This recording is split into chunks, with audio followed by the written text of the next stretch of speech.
بەناوی خۆی بەخشندە میێرەبان سڵاوتان لەبێ عزیزانم کارزان مەحموودم خۆشحاڵم لە بەرنامەیەکی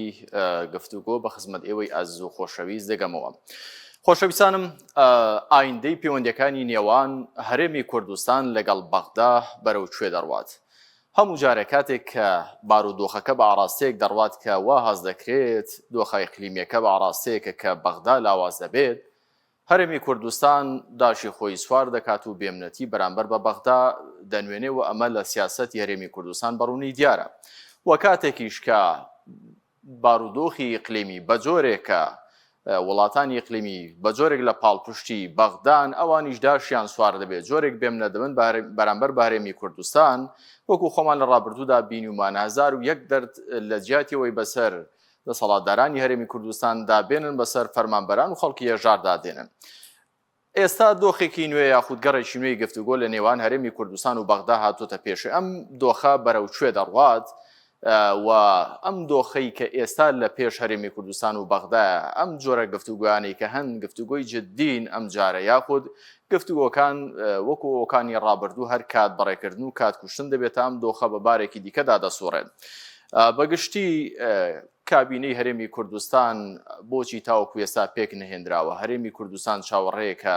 دوای هەڵبژاردننی مانگی 11 پەرلەمانی عێراق کابینەی نوێ پێک بێنێت و ئەم بارودۆخە ئیقلیمی کە هەیە تا چەند کاریگەری لەسەر پەیوەندیەکانی نێوان هەرێم و بەغدا هەیە. ئەمانە گفتوگۆ دەکەم لەگەڵ زۆر بەڕێز شوانڕابەر ئەندامی ئەنجومەنی باڵای کۆمەڵی دادگەری کوردستان بە سوپاسەوە لە هەولێرەوە ڕاستەوخۆ لەگەڵم دەبێت.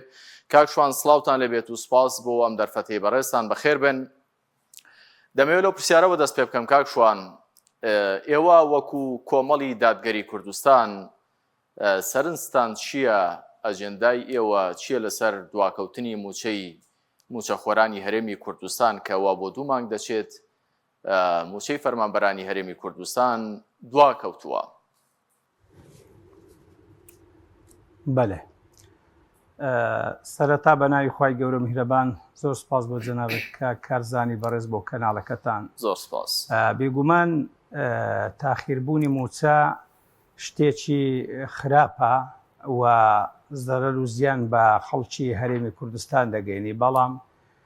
کۆمەڵێک هۆکاری هەیە. لەوانەیە تا ڕادەیەک هەندێک هۆکار هەبن پەیوەندیان بە حکوومەتی ناوەند هەبی، بەڵام لە هەمان کاتدا هۆکار گەلێک واتە هۆکاری زیاتر پەیوەندیان بە حکوومەتی هەرێمی کوردستانەوە هەیە. لەبەر ئەوەی لە ساڵی 2003 کاتێک کە ڕژێمی حزبی بەعس ڕووخاوە دەستورێک تەدوین کراوە، لەم دەستورەدا عەرەب بە شیعە بە سونە و وەکو ئەقوامیش وەکو کورد بەشداریان لە تەدوین و نووسینەوەی ئەم دەستورەدا کردووە، هەموو لا پێی ڕازی بوون بە سەرپەرشتی پۆل برێمەر. هەندێک لە یاساناسان و دەستورزانان دەڵێن لە ڕابردوو هیچ دەستورێک ئاوا لە ساڵحی هەرێمی کوردستان نەبووە، بە تایبەت زیاتر کێشە و خەلەل لەوە بووە کە دەستورەکە تا ڕادەیەک جێبەجێ نەکراوە، ئەگەر نابوو کورد زۆر باش بووە، بە تایبەتیش بۆ چارەسەری کێشەکانی کورد کە تەطبیع و هەروەها ئامار و جێبەجێکردنی مادەی 140 بووە. ئەگەر ئەم بڕگانەی جێبەجێکرا بە لەوانەیە هەرێمی کوردستان چوو بە قۆناغێکتر. بەڵام ئێمە باس لە شێوەی ئیدارەدانی حکوومەتی خۆمان دەکەین کە حکوومەتی کووردە. بۆ نمونە هەندێک خەلەلی گەورە لە حکوومەتی هەرێم هەن لە ئیدارەدان هەن. یەک لەو خەلەلانە شێوازی بەڕێوەبردن بەڕاستی شێوازێکی زۆر خراپە، شێوازێکی حکومڕانی ستاندارد و ساغ و سەلیم نییە، وەکو هەر وڵاتێک کە لەسەر کۆمەڵێک بنەما بەڕێوە دەچی. بۆیە ئەم شێوازە بۆتە هۆی بەرپابوونی کۆمەڵێک کێشە و بێشە، کۆمەڵێک زوڵم، کۆمەڵێک نادادی، کۆمەڵێک چەوسانەوە بۆ خەڵکی هەرێمی کوردستان. بۆ نمونە حەیفە لە هەرێمی کوردستان ڕێژەی بێکاری بگاتە ئەو ئاستەی کە ئێستا باسی لێوە دەکرێت، و هەروەها ڕێژەی بێخەدەماتی. چ خەدەماتێک؟ خەدەماتێک کە خەدەماتی سەرەتایین و هەروەها سەرەچین کە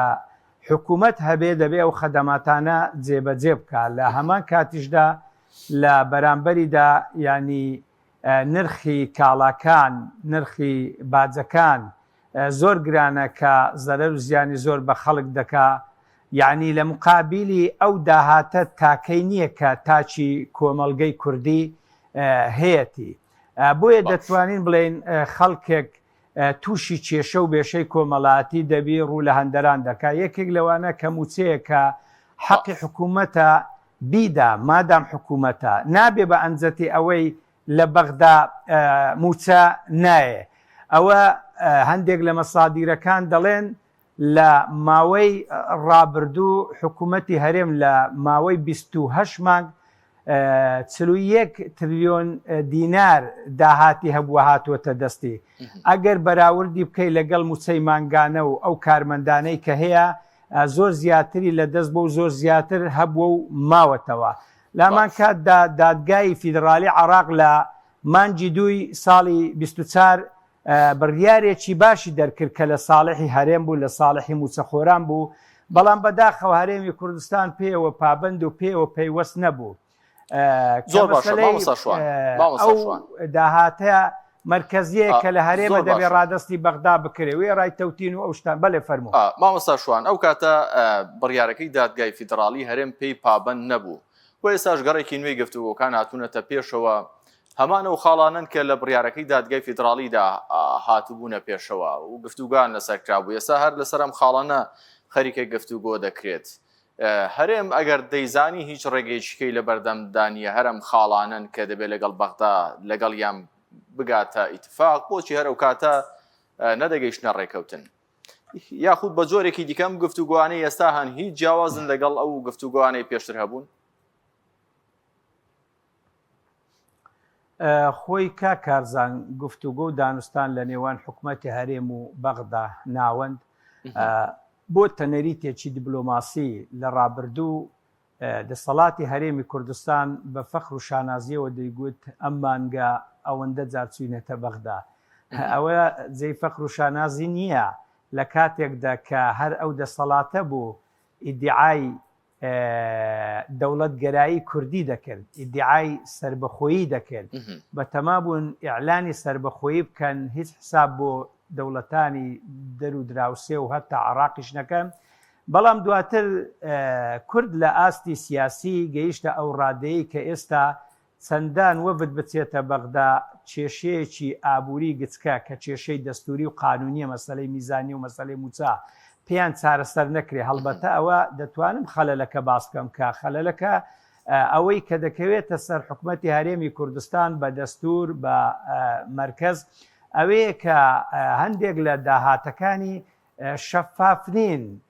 دیار نین نەک هەر بۆ حکوومەتی بەغدا نەک هەر بۆ دنیای دەرەوە نەک هەر بۆ ڕاگەیاندن و میدیاکاران تەنانەت ئەندامانی مەکتەبی سیاسی حزبە دەسەڵاتدارەکانیش نازانن تەنیا چەند کەسێک دەیزانی بەڵکو ئەو داهاتەی کە هاتۆتە دەست حکوومەتی هەرێمی کوردستان بە ئارەزوی خۆی مەبلەغێکی سەطحی ڕادستی بەغدا کردووە جاران شتێکی قانونی لە مابینی هەرێم و بەغدا هەبوو سەبارەت بە نەفت ئێستا لە سۆنگەی ئەوە کە بە فەرمی نەوت فرۆشتن یا هەناردەکردن ڕاوەستاوە بەڵام لە هەمان کاتدا بە قاچاق حکوومەتی هەرێمی کوردستان نەوت هەر هەناردە دەکا بۆ نمونە هەندێک لە ژێدەرەکان دەڵێن لە 350,000 بەرمیل تا 400,000 بەرمیل یعنی ئەو نەوتە هەناردەی دەرەوە دەکا وێ ڕای ئەوەی کە لە گومرگ وەرەگری مەبلەغێکی لە بەغدا بۆ دێ لە هاوپەیمانان وەرەگری لە دەڕائیب وەرەگری بەڵام ینی موچە نادا ئەمە ناتوانین بڵێن ناتوانی موچە نادا بەڵکو نایدا ئەگەر بیدا دەتوانی بیدا چونکە پارەی لەوە زیاتر هێزا پێم وایە بەڵێ بۆ نایدا بۆ نایدا بۆ نایدا دەڵێ دەبێت بەغدا موچەی فەرمانبەرانی هەرێمدا بەڵام ئەو التزاماتانەی کە دادگای فیدراالی لەسەری جێبەجێ کردووە دیارەکە هەرێم جێبەجێ نەکردووە هەرێم بۆچی لەم داهاتە ناوخۆی کە بەڕێز داماژەت پێکرد موچەی فەرمانبەران نادا و ئەوەی کە دادگای فیدراالیش بەرامبەر بە موچەخۆران و فەرمانبەران دەیکا بێئینسافی و بێویژدانی نییە بەڕاست ئەوەی کە لە بریەوەی دەسەڵاتداران سزابدا کە دەسەڵاتی هەیە بە پێی سیادی عراق فەرمانبەرانی هەژار و کەم دەرامەت سزادەدا خۆی ئەگەر بە دەستاوێژ و عیبارەتێکیش بی ئەوەی ڕابردوو تەواو دەکەم کە مەسلەی گفتوگۆکانە لەبەر ئەوە سپابانەی کە باسم کردو کە باسیشیان دەکەم پێم وایە ئەو گفتوگۆیانە وەکو پێویست پێشوە ناچن و سەریش ناگرن چونکە بە پێی دەستور دەبێ حکوومەتی هەرێم 150 داهات ڕادستی بەغدا بکە ئەو جا بەغدا وێڕای مەسلەی نەوتەکەش وێڕە ئەو جا بەغدا پابەندە بەوەی لە ڕووی دەستوریەوە کە میزانیەی هەرێم بدا کە موچەی مانگانەی هەرێم بدا وێڕای ئەوەی کە هەر لەو بڕیارەی مانجی 2024 ئەو مەسلەیەش لە بڕیارەکەدا هەیە کە مەسلەی لیستەکەیە دەبێ هەرێم لیستێکی پاک و بێگەرد بداتە بەغدا کە لە ڕابردوو لیستێکی داوەتە بەغدا کە بەڕاستی خەڵکی بیانی و خەڵکی دووبارە و ئەوانەی تێدایە ئێستاش لە گفتوگۆکانی ئێستا کە لە ئارایە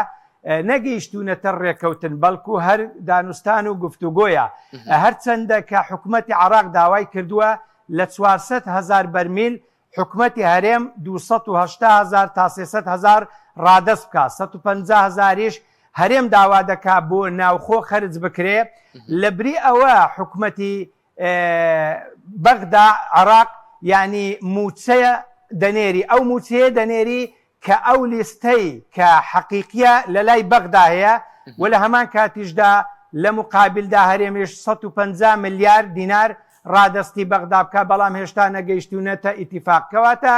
کە بەغدا موچەنادا دێم و سەر دواپرسیارت کە بەغدا موچەنادا ینی مبەرریرێکی قانونی بەدەستەوەیە مبەرریرێکی دەستوری بەدەستەوەیە کە ئەوشتانەی باسم کرد حکوومەتی هەرێم بە ئەرچی خۆی هەڵناستی داهاتەکانی شەفافنین داهاتەکانی فیدرالی کە دەبێ ڕادستی بەغدا بکەین ڕادستیان ناکە ئەویش دێ بەو شێوەیە موسا نادا هەر وەکو لە سەردەمی مالیکی یعنی 700 ملیار دینار مانگانە دەینار بەڵام لێرە مەسوولەکان دەیانگو ئێمە یعنی ڕۆژانە 500,000 بەرمیل ئینتاز دەکەین و هەناردەی دەکەین مالیکیش گوتی کاکە ئەسلەن هەر بەێ بە هەر حاڵ دواتر لە سەردەمی عەبادی کرا 400,000 و لە سەردەمی کازمی کرا 300,000 برێن ملیار دینار وردە وردە ئیتر وای لایەتێ دەبێ داوای قەرز بکەن ئەوان بە قەرزیش نادەن زۆر باشە مامۆستا شوان ئەم جۆرە ئیتفاقێکی ئێستا هەیە ئەم گفتوگۆیە هەردوو لە ڕازین لەسەری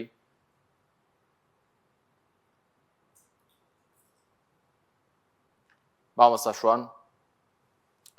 ئەم گفتوگوانەی کە ئێستا هەیە بەڕێز دامەژەت بەوە کرد کە 300,000 بەرمیل نەوت و لەگەڵ 150 ملیار دینار هەرێمی کوردستان ڕادەستی بکات و بەغداش بە هەژماری من ڕازی بێ داهاتەکە بخاتە سەر هەژماری من و داهاتی لە 150 داهاتی ناوخۆش ئەگەر هەرێم بیدا بە بەغدا ئینجا موچە دەنێرێت ئەمانە پێشنیاری بەغدان بۆ هەرێمی کوردستان هەرێمی کوردستان ڕازیە بەم سیاقەی تاوەکو ئێستا لە گەڕی نوێی گفتوگۆکان تا ئێستا ئەوە هەر لە خانە و لە سیاقی گفتوگۆ و دانوستان ماوەتەوە لەسەری ڕێک نەکەوتون و واژویان لەسەر نەکردووە ئەگەر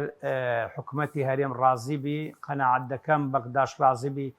کاک کارزانی بەڕێزبا خەڵکی هەرێمی کوردستان بزانی ئەو داوایی کە بەغدا لە هەرێم دەیکا بۆ نمونە ینی 280 یا 300,000 بەرمیل ڕادستی بەغدا بکە لە ڕێ شەریکەیەکی فەرمی کە سۆمۆیە کە هەناردەی بکە بۆ دنیای دەرەوە بە هەمان ئەو نرخەی کە نرخی نەوتی عراقی پێدەفرۆشی بۆ نمونە بە 6 تا 65 دۆلار دەیفرۆشی بەڵام هەرێم بە 33 دۆلارە چەند دەیفرۆشی دەڵێ ئەگەر یعنی لە ڕێ ئەو شەریکەیە بفرۆشێ دەگاتە 780 قسوور ملیۆن دینار بەڵام ئەگە هەرێم بیفرۆشی ناگاتە 400 ملیۆن دۆلاریش کەواتە کورد لێرە قازانجیش دەکا وێڕای ئەوەی کە بەڕاستی لەوەش هەرزانتر بە قارچاق هەرێم نەوت دەداتە دەرەوە بەڵام لە هەمان کاتدا بە 150 دۆلار نەوت بە خەڵکی خۆی دەفرۆشی حتا ئەوەی بایعی ئەوەی کە حەقا بەڕسمی بیانداتێ بە 105 دۆلار یعنی ئەم ساڵ نەوت بە خەڵکی درا بەڵام ینی بە 16 بە جاری وایە بە 20 بە 30 دۆلار دەدەنە دەرێ زۆر باشە هەرێم بۆچی ڕازینێ لە کاتێکدا کە قازانجێتی نەوت لە ڕێگەی سۆمۆ بفرۆشێت بە کورتی هەرێم ئەجندایەکی هەیە پێڕوانین و تێگەیشتنیەکی هەیە بۆ حکومت بەڕێوەبردن و ئیدارەدان ئەویش بە پێی مەرامی خۆیانە ئەوەیە کە بە پێی مەرامی خۆیان وایان پێ باشە وا دەخوازی مەسلحەتیان لەوەدایە کە سیاسەتی برسیکردنی خەڵک بەکاردێنن بۆ ئەوەی خەڵک محتاجیان بی خەڵک بە دوایان کەوی نەک سیاسەتی خۆشگوزەرانی و خۆشبژێوی و خودکوفایی و ئەوانە بەکاربیێنیتن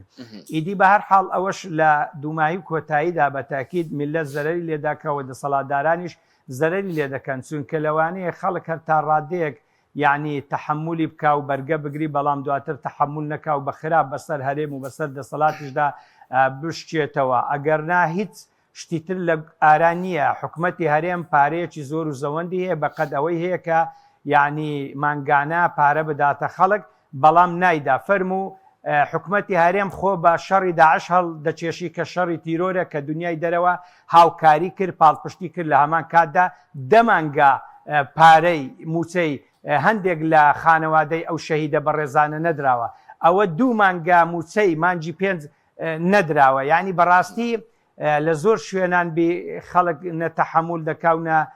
تەقبولیش دەکات دەبێ ئەم دەسەڵاتە ئەم خەڵکە تەقدیر کە تەثمین کە نەخوانە خواستا بە جێل و بە ترسنۆکی بزانی خەڵکی هەرێمی کوردستان هەمووی زۆربەی بەشداری لە ڕاپەڕین کرد گیان فیدا بووینە قوربانی دەربووینە ینی بەشداریان لە بنیادنان و بەدیهێنانی ئەم ڕوودا کردووە خۆ ئەم ینی قوربانی دانا ئەم شۆرشا ئەم جینۆسایدا ئەم چیمیابارانەی کورتکراوە بۆ ئەوە نەبووە کە چەند کەسێک بێن ینی باڵیان بەسەر دەسەڵات دابچێشن و باڵ بەسەر ئەو خەڵکە دابچێشن ینی زولم و بێدادی لەگەر ئەم خەڵکە بەکاربێنن بەداخەوە زۆر باشە ماوەسا شوان بابەتێکی دیکە هەڵبژاردننی دااتوی پەرلەمانی عراق کە لە مانگی 11 ئەنجام دەدرێت دەمەوێت تەوەرێکی دیکەی گفتوگۆکانمان بێت وەکو کۆمەڵی دادگەری کوردستانیەوە ئامادەن بۆ ئەم هەڵبژاردنە بەێ کا کارزانی بەڕێژ طبعاً ئێمە وەکو کۆمەڵ تا ئێرە بڕیارمانداوە بە تاکید کە بەشداری لە هەڵبژاردن بکەین طبعاً لیستیشمان پێشکەش کردووە بە کۆمیسیۆنی باڵای هەڵبژاردنەکانی عراق لیستەکەش لە 3 پارێزگایە لە هەولێر 5 کاندیدمان هەیە لە سلێمانی 6 کاندیدمان هەیە لە دهۆچی 4 کاندیدمان هەیە کە بەپێی یاسا و ڕێسای کۆمیسیۆن نسبە و ڕێژەی خاتونان و ئافرەتانیشی تێدایە و هەندێک هەنگاومان ناوە هەندێک ئیزراعاتمان کردووە لیژنەمان بۆ ئەو مەبەستانە پێکێناوە و ڕای ئەوەی کە ئێمە مەکتەبێکی تایبەت من کە تایبەتە بە ئامار و هەڵبژاردن لە کۆمەڵ هەیە ئەویش بە هەمان شێوە دەوری خۆی بینیوە کاری خۆی کردووە لەگەڵ نزیکبوونەوەی کاتەکان و هەنگاوەکانی هەڵبژاردن لە داهاتوودا بە پشتیوانی خوای گەورە بە پێی پێویست هەنگاو دەنین کارەکانی خۆمان دەکەین ئیدی پێمان وایە ئەگەر بێت و ئەم خەڵکە لە داهاتوو بە ئینسافەوە تەماشای جهد و قوربانیدانی ڕابردووی کۆمەڵکە دەبێ کۆمەڵ بتوانین زۆر باشە زۆر باش دەمەوێت سەبارەت بە یەکلیستی لە ناوپۆزیسیۆنەکان لە هەرێمی کوردستان بۆ هەڵبژاردننی داهاتووی پەرلەمانی عراق زانیاریمان پێ بدەن هیچ هەوڵێکی لەم جۆرە هەبوو هەوڵێک هەبوو بەڵام ئەو هەوڵەت چی لێ هات بەکوێ گەیشت خۆی کە کارزانی بەڕێز ئێمە نەک مەبەستم خۆمە ئەندامانمان بە شێوەیەکی گشتی وا پەروەردە بووین کە هەندێک شت هەیە حەقیقەتیش بینایڵێن تەحەفوزی پێ دەکەین لە ڕووی ئەخلاقی سیاسیمانەوە ئەگەرنا بەڕاستی کۆمەڵ دەست پێش خەر بووە بنیادنەری ئەم بیرۆکە و ئەم هەوڵە بووە بە تایبەتیش لەگەڵ برانی یەکگرتوو لەسەرەوە کۆک بووین کە هاوپەیمانیەتێک لە هەرێمی کوردستان پێک بێ کە پێکەوە هەنگاو بنین فیعلەن پێکەوەش لیژنیەکمان پێکێنا کە خۆم یەکێک بووم لە ئەندامانی دانوستانکار ئەوە بوو بە غەیری خۆمان 5 لایەنی تری سەرەکی لە سەرەتادا دەست نیشمانمان کردن دەکرا لە داهاتوودا فراوانتریشی بکەین بەڵام وەکو بنیاتێکی هاوپەیمانیەکە گوتمان ئەگەر گەیشتینە دەرەنجامێکی باش دواتر هەنگاویتری بۆ دەنێن. ئەوە بوو بە یەکەوە سەردانی پێزلایەنەکەی ترمان کرد، هەنگاوێکی باشمان بڕی، هەمویان سەرەتا ڕازی بوون. دواتر کۆبوونەوەی گشتیش کرا لە دوا کۆبوونەوەی گشتیش کە خۆم لەوێ بووم. ڕێی لایەنەکان باش بوو. ڕێی ئەوە بوو کە بین تەوزیعی ئەدوار بکەین و کۆبوونەوەی تریش بکەین، بەڵام بەداخەوە کە دواتر لە کۆبوونەوە هەستاین، یعنی یەکێک ئێوارە بۆ نمونە ئیعلانی کرد و یەکێک شەو ئیعلانی کرد. ئیتر لە دەرەنجام ئێمە وەکو کۆمەڵ بە تەنیا ماینەوە، ئەگەرنا لە پێناو بەرژەوەندی گەل و نیشتیمان پێمان باش بوو ئەگەر بکرێ هەر حەوت حیزبەکە هاوپەیمانیەتێک پێک بینن، ئەگەر بۆ ناوچە کێشە لە سەرەکانیش بی، ئەگەر هەر هەموو حزبەکانیش بین بە پارتی و بە یەکێشتیشەوە لە لامان ئاسایی بوو. بەڵام ئەو هاوپەیمانیی کە حەوت لایەنەکە بوو بەڕاستی کە دوو لایەن دەرچوون بە چواریش ڕازی بووین و بە سێش ڕازی بووین. ئیدی کە سەری نەگرت کە ماینەوە خۆ ناکرێ هاوپەیمانی بە تەنیا پێک بێ. ئەوەشمان لە ساڵحی ئەگەر پەیامەکەم بگا لە ساڵحی هەرێممان دەزانی لەبەر ئەوەی دەزانین کە خەڵک لە هەڵبژاردن تا ڕادەگ بێزارە یا بێمتمانە بووە. ئەوەش لە پای ئەو دەسەڵاتە خراپ و گەندەڵەی کە هەیە کە ممارەسە دەکا خەڵک بێتاقەت بووە. ئێمە ویسمان بە هاوپەیمانیەتیەک دەنجی خەڵک کۆ بکەینەوە متمانە بوو خەڵک بجێڕینەوە کاوەش لە ساڵحی هەرێمە لە بەرەوەی بۆ بەغدا و بۆ عێراقا. بۆچی لایەنەکان کشانەوە؟ ئێوە لێتان نەپرسین مامۆستا شوان وەکو دەست پێشخەرێک کە ئێوە هێناتان نەسەر مێزی گفتوگۆ، بەڵام بۆ کشانەوان مبەڕیریان چی بوو؟ کاک کازە سەرەتا وەڵامی خۆم ئاگر بڕ کرد، گوتم ئەخلاقیان کە ئێمە پابەندین بە هەندێک شت وەکو خەڵکێک نین، یعنی مزایەدە لەسەر خەڵک بکەین، شتی خۆمان بە خەڵک بفرۆشینەوە یا بە میدیای بکەین. بە هەر حاڵ یعنی گوتم بە شێوەی مەبدەئی لەوانەیە لایەن هەبی لەبەر ئەوەی بی کە لایەنێک تێدایە پێ مرتەح نەبووە، لایەن هەبووە لەوانەیە یعنی جۆرێک لە فشاری لەسەربی. بەڵام بە هەر حاڵ ئێمە هەر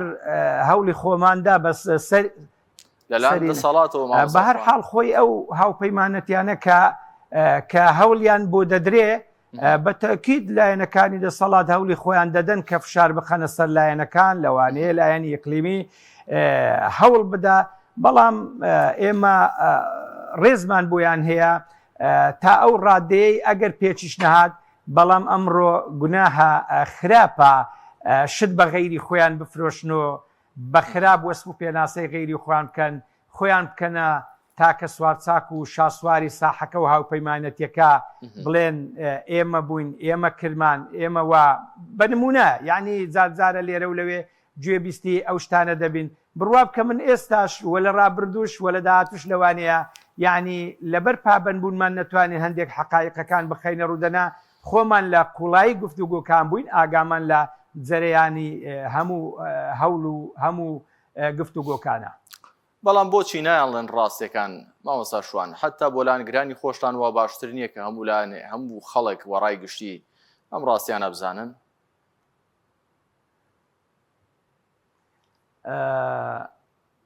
بەتاکید ئەمە وەکو لایەنێکی سیاسی کە خاوەنی ئەندام و هەواداری زۆر جار لەو کات و حاڵەتانەدا داوامان لێ دەرێکێ کە بۆ حەقایق باس ناکەن، بۆ شتانە لە ئیعلام ناڵێن، بۆ ئەوەی لاینی کەم ئێوە تەبریەی مەوقیفی خۆتان بکەن. بەڵام بە هەر حاڵ ئێمە پاراستنی یەکڕیزی نیشتیمانی بە تایبەتی علاقەتی دیبلۆماسی لەگەڵ لایەنەکان، برایەتی مەساڵحی گشتی وە کۆمەڵایەتی پێمان لەسەروی ئەوەیە کە بە عیبارەتێک بە بەیاننامەیەک خۆمان ئەحەقکەین و یاخود باسی نەنگ و کەم و کوڕیەکانی خەڵک بکەین. باسم کرد ئێمە ڕێزمان بۆ لایەنەکان ئەگەر لە هەوڵێکی ئاواش نەگەیشتینە نەتیجە خۆ دەکرێت ئینسان لە داهاتوو هەوڵی تر لەگەڵ یەکتر بدا، هەر پەیوەندی سیاسی، هەر برایەتی، هەر تەبایی لە پێکدا هەڵشاخان و یەکتر لە کەدارکردن باشترە. زۆر باشە مامۆستا شوان، خەڵک دەڵێ ئێمە چ خێرێکمان لە بەغدادی وە تاوەکو ئەو هەموو مخۆ مخۆی بۆ بکەین، یەکلیستی بۆ پێک بێنین. خۆ کۆمەڵە خەڵک پارەدار دەبن و قازانج دەکەن بەڵام خەڵکە فەقیرەکە قازانج ناکە. پرسیارەکە لێرەدا ئەوەیە بەغدا تا چەند گرنگە بۆ داهاتووی عەمەلی سیاسی لە هەرێمی کوردستان لە کاتێکدا کە هەموو ڕێگەکان ئێستا دوای ئەم هەموو ململانەیە هەرچوونەوە بەغدا دوجار وەفدەکانی هەرێم هەردەیە بستنەوە بەغدا بۆەوەی کە موچە بۆ فەرمانبەران جێبەجێ بکەن وە پەیدا بکەن و دەرکەوت کە هەرێمی کوردستان توانای ئەوەی نییە کە موچەی فەرمانبەراندا پێگەی بەغدا تا چەند گرنگە و تا چەند گرنگە ئەم هەڵبژاردنەی داهاتووی پەرلەمانی عێراق خەڵک بە هۆشیاریەوە بزانن کە کێ دەنێرن. من لە دووسێ ڕوانگەوە لە ڕوانگەی دەستوری و واقعی و سیاسیەوە ئەهمیەت و گرنگی ئەو مەسەلە بۆ جەنابەت و بۆ بیسەرانی بەڕێز باسەکەم. یەک لە ڕوانگەی دەستوریەوە ئێمە وەکو هەرێم تا ئێستاش ینی بەشێکین لە عێراقی فیدراڵ و یەکگرتوو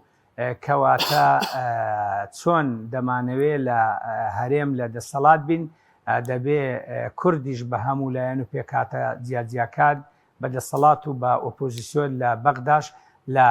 نێوەندەکانی دەسەڵات بن. ئەگەر ببین دەتوانین زیاتر باسی مافی خۆمان بکەین بەرگری لە مافی خۆمان بکەین ئەگەر نەکەین مافمان پێشێل دەکرێت. لە ڕووی بڵێن سیاسیەوە بەڕاستی کەسێک ئەگەر بۆ نمونە وەزیرێکی لە حکوومەتی هەرێم هەبی یا پەرلەمانتارێکی هەبی حسابی بۆ دەکرێت فەکەیفە ئەگەر بێت و وەزیر یا پەرلەمانتار یا فراکسیۆنێکی لە حکوومەتی نێوەن هەبی بەتاکید زیاتر تەعاملی دیبلۆماسی و سیاسی لەگەڵدا دەکرێت. لە ڕووی واقعیشەوە وایە بەڕاستی یعنی هێز گرنگە کە دەڵێم هێز هەر تەنیا هێزی سەربازینە هێزی دیبلۆماسی هێزی لۆژیک هێزی مەدەنی هێزی پەرلەمانی ئەگەر بێت و هەر لایەنێک چەند پەرلەمانتارێکی هەبی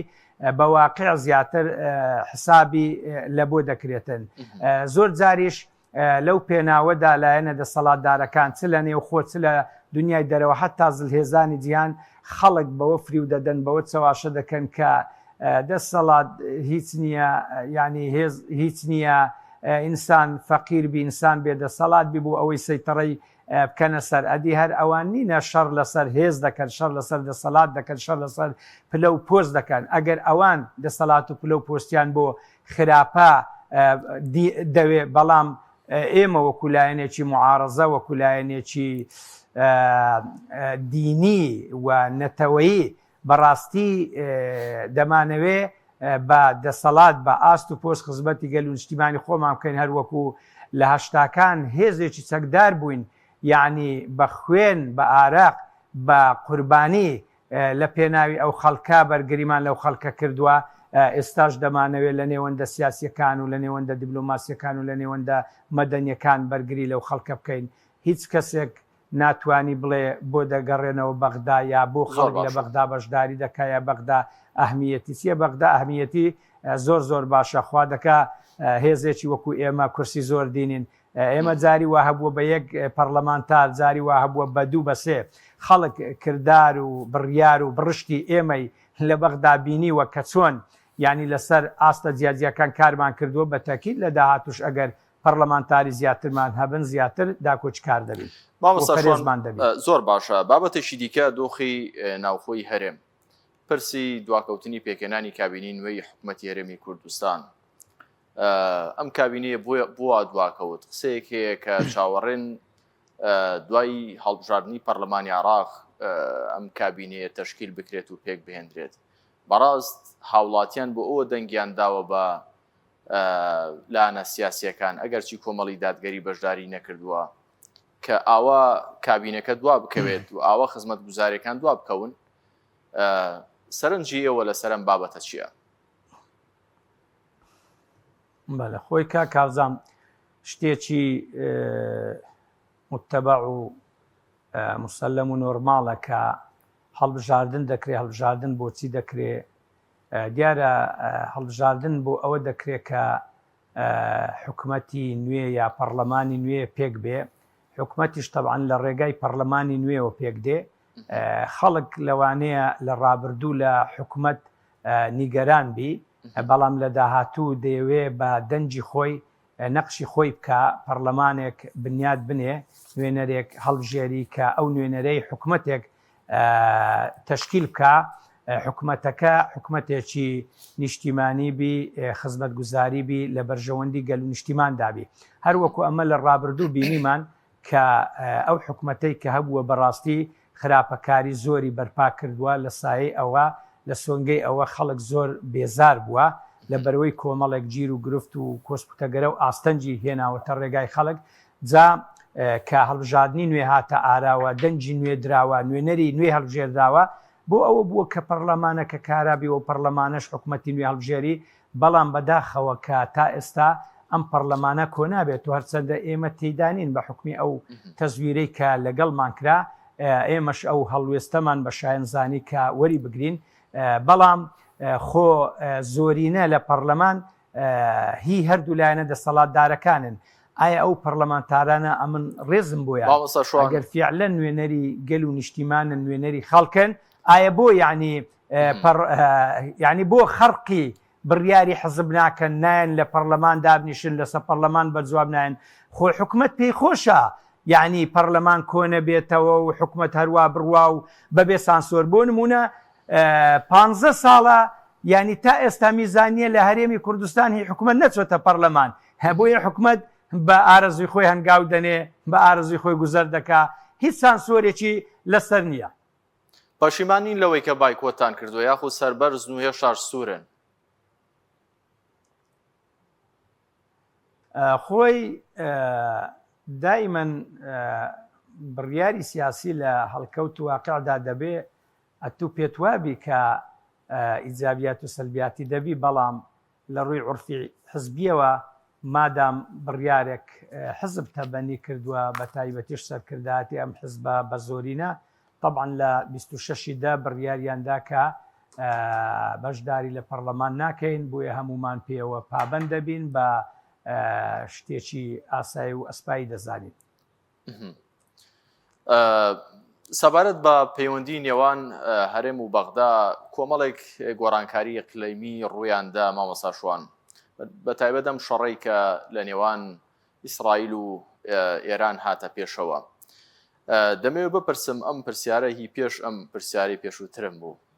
بیرم چوو گرنگ بوو بەلامەوە تا چەند ئەمانە کاریگەریان هەبوو لەسەرەوەی کە ئەم گەڕی گفتوگویانە جارێکی دیکە بێنەوە بەرباس مەبەستەکەم ئەوەیە کە ئایا وڵاتانی ئیقلیمی و وڵاتانی جیهانی ئەم جارە لە گفتوگۆکان دەستیان هەیە و کردویانە بە مەرج بۆ نێوان بەغدا و هەولێر کە هەردەبێ بگەن بە ڕێکەوتن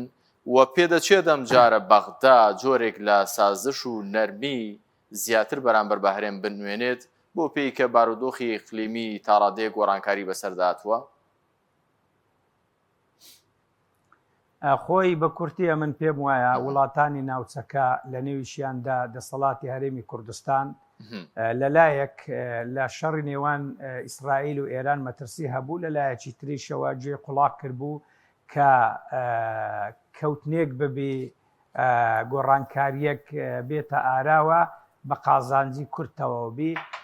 بۆیش لە ڕابردوو ینی وایان پیشان دەدا کە لە حکوومەتی هەرێم نیگەرانن یا بێزارن یا زۆر دەچوونە پێش بەڵام دوای ئەوەی کە شەڕەکە ڕوویدا ئیسرائیل و ئێران هەردووچیان زیانیان بە یەکتر گەیاند وان نییە وەکو خەڵک باسەکە زەڕ بەس بە ئێران گەیشتبی بەڵکو ئێرانیش زەربەی کوشندەی لە ئیسرائیلدا کە ئیسرائیل وە دنیای دەرەوەی ئەعتراف دەکەن لەوەتەی ساڵی 1948 کە ئیسرائیل هەیە وەکو دەوڵەت دامەزرا وەکو حکوومەتیش ئیدی ئەم زەرەر و زیانەی پێنەگەیشتووە جا لە ئەنجامی ئەوەی کە لە کۆتاییدا شەڕەکە ڕاوەستا بە تەکید داشی حکوومەتی عراق سوارتر دەبی لەوانەیە مووقیفی هەرێمی کوردستان لاوااستر ببی بۆیە هەرێم دەبێ پەنا بباتە بەردانستان و گفتوگۆ بەڵام ئەمن هیوادارم یعنی هەمیشە گفتوگۆکانی هەرێم لەگەڵ بەغدا مەبدەئی بن یعنی استراتیژی بن دووربین بن دوور ڕەچاوکەن لەبەر ئەوە نەبی وەکو شێوەی کاتی ئەمڕۆکە شەڕ ڕاوەستاوە دەستنە پێشوو دواتر شەڕێک ڕوودەدا ئەوان هەڵوێستێک بنوێنن کە زەرەر و زیان بە هەموو خەڵکی هەرێمی کوردستان بکات چونکە دەسەڵاتی هەرێمی کوردستان ئاعتراف بەوە دەکا کە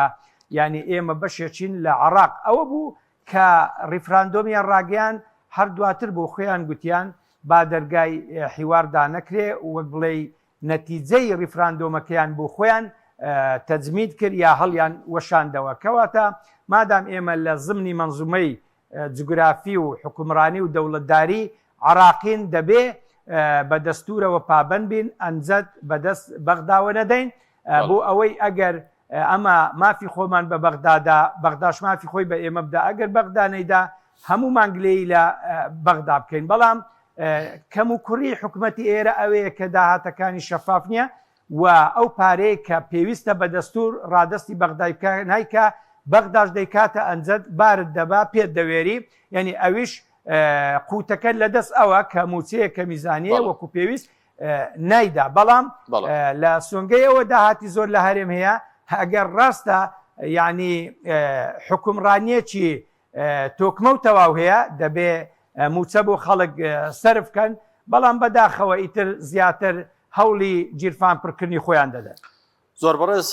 مامۆستا شوان ڕابەر ئەندامی ئەنجومەنی باڵای کۆمەڵی دادگەری کوردستان ڕاستەوخۆ لەم بەرنامەی ئەڵقەی بەرنامەی گفتوگۆ ڕاستەوخۆ لەگەڵم بووی سوپاس بۆ شیکردنەوەکانت سوپاس بۆم کاتێکە بە ئێمەتان بەخشی. خۆشەویستانم لێرەدا و بەم جۆرە کۆتاییمان هێنا بە ماڵخەی بەرنامەی گفتوگۆ تا بەگەیشتنەوە لە ئەڵقەیەکی دیکە بەخوای گەورە میهرەبانتان دەسپێرم کاتیشی باش بۆ هەموو لایەک خواتان لەگەڵ.